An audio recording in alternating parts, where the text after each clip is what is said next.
এই যে যারা দাড়ি কাটে তারা সরাসরি মুশরিকদের অনুসরণ করে। 100 যারা দাড়ি কাটে তারা সরাসরি মুশরিকদের অনুসরণ করে, সরাসরি।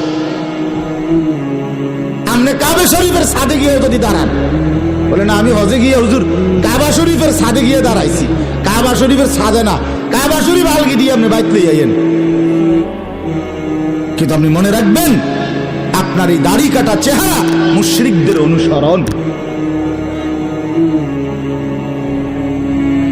হ্যাঁ, কারণ সবচেয়ে ভয়ঙ্কর কথা হইল নবীজি যতবার দাড়ি লম্বা করার কথা বলছে, আল্লাহর কসম, রব্বে কাবার কসম, ততবারই নবী আগে এই কথাইটা বলছে খালিফুল মুশরিকিন,